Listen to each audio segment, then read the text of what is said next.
রাজনৈতিক দলগুলো পরস্পরের সঙ্গে বসেছে, কথা বলেছে।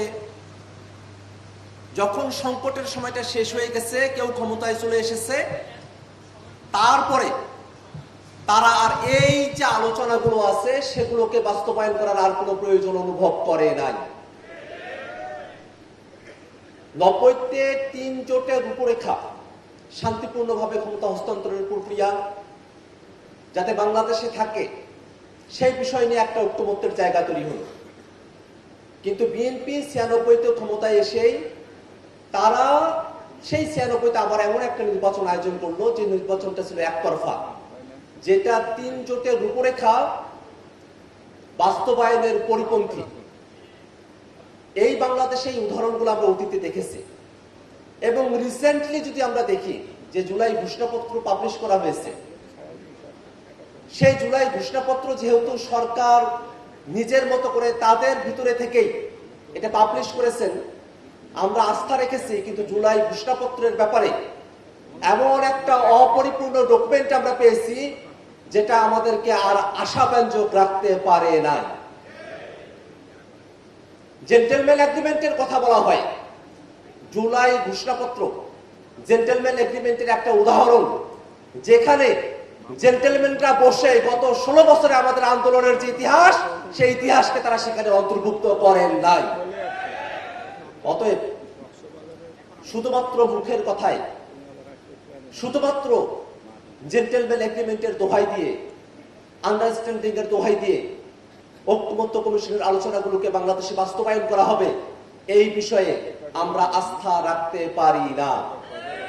এবং তার থেকেও বড় কথা হলো, এই অন্তর্বর্তীকালীন সরকার, তাদেরই দায়িত্ব হচ্ছে বাংলাদেশ আগে যে ফ্যাসিবাদী কায়দায় চলতো তার পরিবর্তে নতুন এক গণতান্ত্রিক ব্যবস্থা বাংলাদেশকে উপহার দেওয়া। এবং পরবর্তীতে যারা রাষ্ট্র ক্ষমতায় আসবেন, শাসন ক্ষমতায় পরিচালনা করবেন, তাদের দায়িত্ব হলো যা কিছু বাস্তবায়ন করা হলো জুলাই সনদের সবকিছুকে তারা পালন করে যাবেন, সেখানে কোনো ব্যত্যয় তৈরি করবেন না। এখন একটা বিষয় আমাদের আলোচনা করা প্রয়োজন। ঐক্যমত্য কমিশনের 2য় দফার বৈঠকে আমরা যে বিষয়গুলো নিয়ে আলোচনা করেছি, সংবিধানের মূলনীতি থেকে শুরু করে নিয়ে সংবিধান সংশোধন, প্রধানমন্ত্রী, রাষ্ট্রপতি, সংসদের গঠন, উচ্চকক্ষ, বিচার বিভাগ, জরুরি অবস্থা, এই প্রত্যেকটা বিষয় সংবিধানের সঙ্গে ওতপ্রোতভাবে জড়িত বিষয়। আমরা এতগুলো বিষয়ে সংবিধানের বর্তমান যে টেক্সট তাতে পরিবর্তনের কথা বলেছি, তাতে এই সংবিধান কার্যত আর এক্সিস্টিং থাকে না, এটা আর থাকেই না।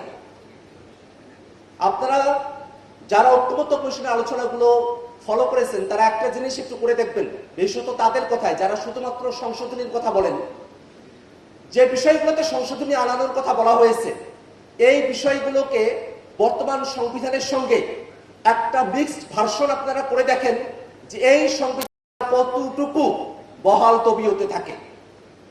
এই সংবিধানের বড় অংশটাই আর বহাল তবিয়তে থাকে না, কিন্তু একটা জিনিস থাকে, সেটা হলো সংবিধানের বেসিক স্ট্রাকচার।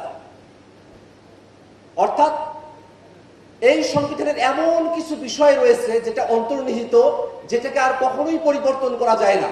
এবং সেই দোহাই দিয়ে ইতিপূর্বে বাংলাদেশের সংবিধানের সংশোধনীগুলোকে হাইকোর্টে চ্যালেঞ্জ করা হয়েছে এবং কোর্ট কিন্তু সেগুলোকে বাতিল ঘোষণা করেছে। আমরা যে বিষয়গুলোতে নতুন বাংলাদেশের জন্য একমত হয়েছি, সেই বিষয়গুলোকে যদি টেকসই করতে হয় তাহলে নতুন সংবিধানের বিকল্প নাই।